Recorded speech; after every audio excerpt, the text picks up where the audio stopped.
With the announcement of Gears 5, I thought I'd make a video on a topic not many people put much thought into these days, but is something I personally think Gears 5 desperately needs to bring back to have any hopes of being a successful game. No, I'm not talking about universal weapon tuning, good maps, proper progression-based rewards as opposed to loot boxes, characters that don't suck ass, removal of wall bounce cancel, a campaign of actual grit and horror with the same scale that Those are all issues for another video. What I'm talking about is the once legendary Gears of War montaging scene. As a newer Gears fan, you may currently be scratching your head wondering what the fuck I'm talking about, and that's understandable. A lot of the current Gears players were never around when it was a thing, and most of the big names who were have left after seeing what Gears of War turned into over the years. To understand what I'm talking about, you need to look back to Gears of War when it first came out. People loved it. It exploded in popularity, and after a short while people realised, hey, I can record my awesome gameplay and make a video of it. Cue Gearsopedia being born. Once again, new Gears fans may be scratching their heads at the moment. Gearsopedia was the premier Gears of War YouTube channel. As a Gears montager, your dream was getting your montage on Gearsopedia.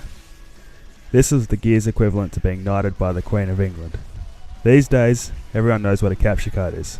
Hell, modern consoles have quite a decent one built in. But you need the context to understand just how much this meant to people back then. It wasn't as easy as grabbing an Elgato and plugging one cord into your TV and one into your Xbox. Back in 2007, you needed to buy a Dazzle video recorder, a bunch of splitter cables, and play your game through composite video. It was an absolute mess and a serious pain in the ass. That's the point I want to make. It wasn't easy. People these days are spoilt for choice. It was an expensive and difficult investment back then, but people wanted to do so. On top of that, it wasn't exactly easy to get a hold of and use the editing software back then either. For anyone under 25 watching this, do you even remember using the internet or a computer before the iPhone became popular? That's beside the point. In spite of all these setbacks, montaging on Gears 1 and 2 was absolutely huge. Nearly every hardcore fan was doing it. Gearsopedia was massive and constantly got new videos. Many were reaching 5-digit view counts, back before 2010. Something Gears videos even now rarely do. Hell, some were doing 6 digits, such as Bullseye Demon's legendary Gears 2 montage. People followed this stuff religiously back then. It was the equivalent to Twitch streamers before Twitch streamers were a thing, minus the cancer. People would hop on Gears and talk about the new videos. I and many others showed their friends at school these awesome montages. Many people decided to pick up Gears due to seeing them. Back when I started recording myself, there was a close group of all of us competing to get the best clips, to make the best videos, to hit the first dub Tebow headshot amongst us. That was a big thing back in the day. So you may ask, what happened?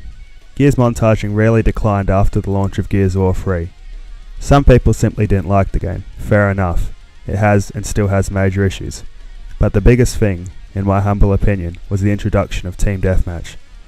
People held their montaging standards in quite high regard for the better part of half a decade. All of a sudden, TDM comes along. That 4-man quad you hit in execution on the older Gears? Irrelevant. It was a cakewalk on respawn game modes. That Quinn on TDM? Meh. That Quinn in execution? You pretty much just won your team the match.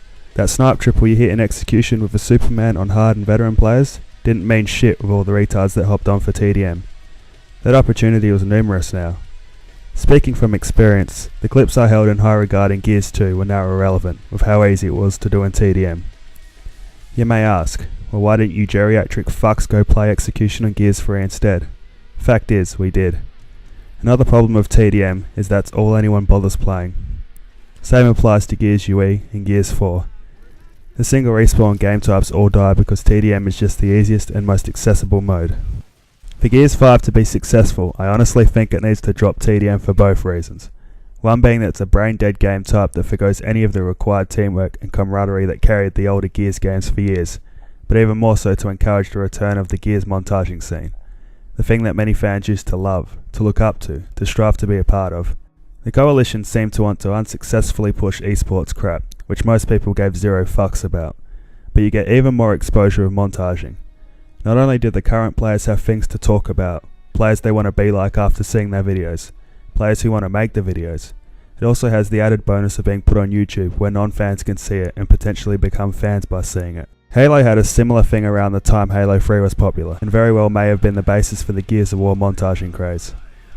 Halo's theatre mode would have helped greatly too, but I dare say that it was a part of the reason Halo 3 became so monumentally huge as well. Gears of War may have fizzled off into a game not many people know or care about these days, at least when comparing it to the late 2000s Gears, but the game still fills a niche pretty much nothing else does. Montage videos make the best of that niche and showcase the absolute best of it, the highest highs of it, the clutches, the blind fire Superman doubles and triples, the team wipes, the national wall bounce team wipes. That sort of stuff would work wonders in showing people what Gears is and what you can do by playing it. I know for sure I'd go pre-order Gears 5 right now if they released a dev montage set to Pendulum's Propane Nightmares, as opposed to the trailer they showed.